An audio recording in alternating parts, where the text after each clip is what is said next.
I want to read you what one Republican presidential candidate says about a few of the key issues that are at least important to me, and I want to see how many of these you agree with, and then you try to guess who I'm talking about. First one, debt and taxes. Quote, working Americans like lower taxes. So do I. Lower taxes benefit all of us, creating jobs and allowing us to make more decisions for ourselves about our lives. Is that great or what? On American independence and sovereignty, he says, quote, the so-called free trade deals in world governmental organizations are a threat to our independence as a nation. They transfer power from our government to unelected foreign elites. Another big match for me. On borders and immigration, look at this one.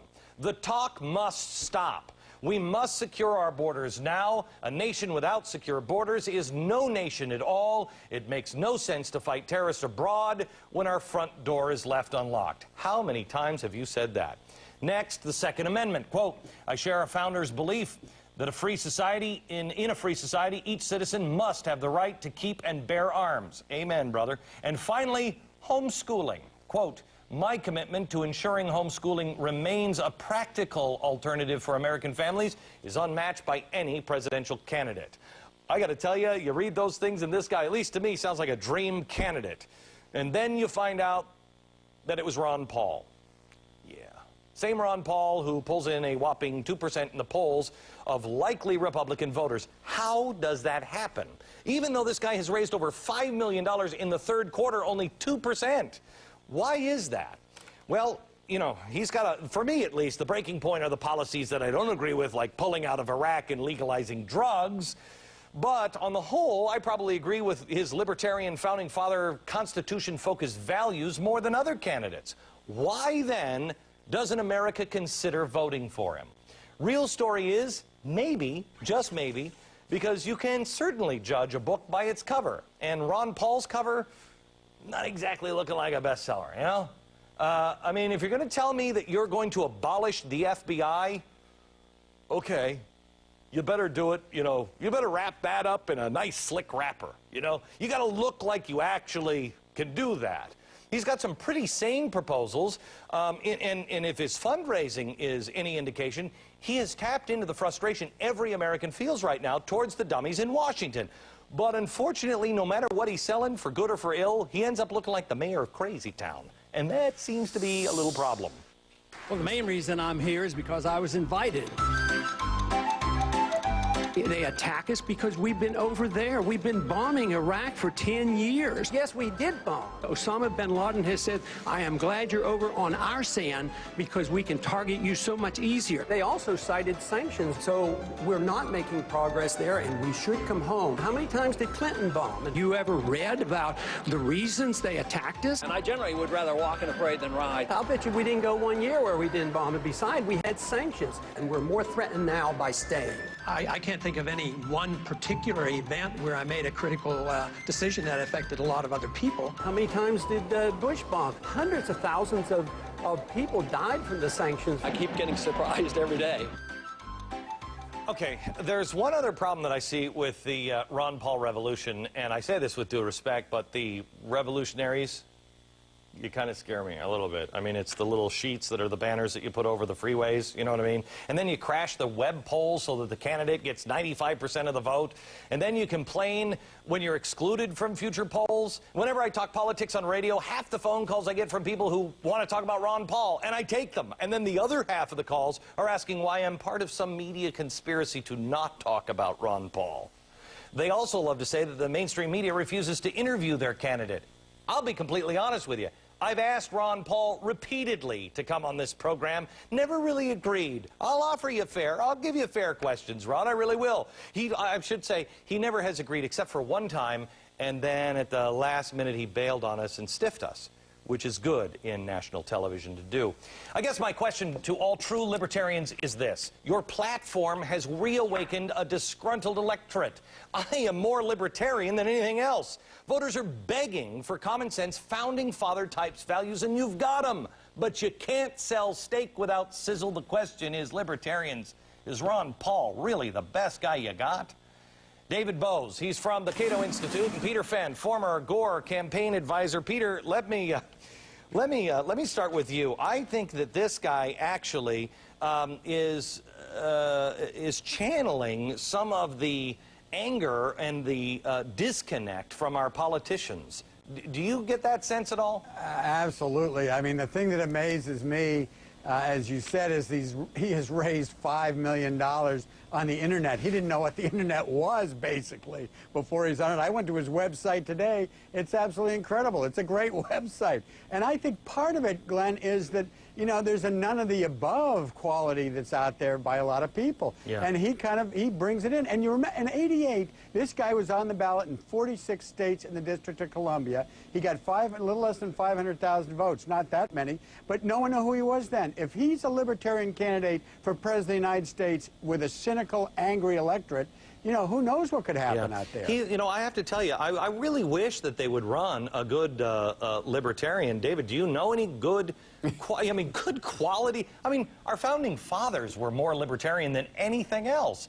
Well, and they were scientists and preachers and everything. They were great. What happened? Well, that's right. And I think one thing that happened is that people like John Adams and Thomas Jefferson probably would have trouble in today's media market, today's special interest-dominated politics. So Ron Paul is a reason to pull for a libertarian. Well, Ron Paul is not necessarily the ideal libertarian candidate, but he's the one who's out there running. And it's interesting. You named a lot of his positions, and I think you like all the ones I don't, but maybe he can appeal to both of us in different ways. I think he's tapping into something on the war, on the disgust with Republican corruption and overspending, on a general what's gone wrong in Washington attitude. And he's been here for 30 years, but he's never given in to the temptations of Washington. And that's what people are liking. Peter, I just think that he would be foolish to not run. I mean, if you really truly believed in these things, which I do, I don't want some dope in there. I refuse to throw my vote away and give my vote to the Republicans unless I believe it. I won't do it. I've always been, hey, come on, you can't vote for, you know, what was the big eared guy, Perot, you can't vote for him because you're throwing the vote away. I'm not throwing my vote away on somebody I don't believe. Well, I think if they run him, he could be a spoiler. I think he could be a big-time spoiler and sort of teach the Republicans a lesson here. Look, you have the evangelicals who are concerned about Rudy Giuliani and a lot of his social positions. If you had a guy like Ron Paul in there, after he'd done well, which he is doing now, in the Republican primary, that would strike fear in the hearts of, I think, a lot of Republicans. Well, maybe shake them up a little. He says he's not going to run as a third-party candidate. He says he's running as a Republican. He's a Republican member of Congress, and that's all he's interested in.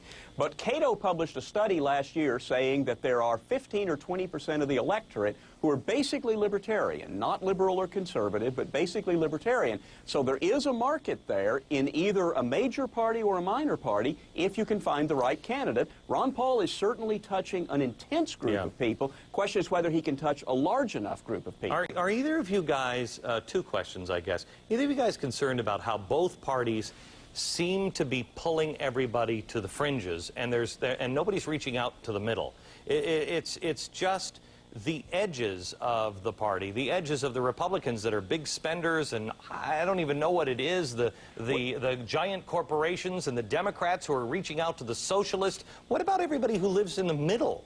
Well, I think that's right. One of the things we did in our study was we found that 59% of the American people said they would describe themselves as fiscally conservative and socially liberal. But neither party is doing a good job of trying to appeal to that group, and I think that's the group that swung from the Republicans to the Democrats in 2006. But now that the Democrats are in, they're not ending the war, they're not stopping civil liberties abuses, but they are raising taxes and spending, so they're not appealing to that group. So then, Peter, what happens, when does the average Democrat start to feel about their party like the average Republican now feels about his party? Well, you know, the difficulty right now is that, of course, the Republicans have been in office for about 7 years, and a lot of problems have occurred during that 7 years. I think we need our chance, but no, that's not in a cynical way. But no, really, I don't.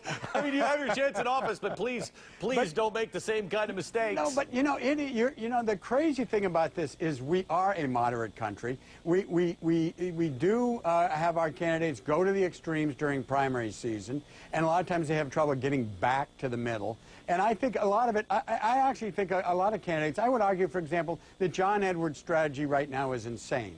I mean, he's going as far left as he possibly can go, and it's hurting him because, look, both parties want someone who can win in this election. In order to win, as David says, you have to be viewed as moderate. It's better to be a fiscal conservative and a social moderate, and you will be able to win elections with that kind of philosophy. And it does kind of confound some of us as to why we can't do it. Why can't we find anyone on either side that's fiscally responsible? That's my question. David, Peter, I got to run. Thanks a lot. That's The Real Story tonight. If you'd like to read more about this, or if you found a real story of your own, tell us about it. Visit glennbeck.com and click on the Real Story button.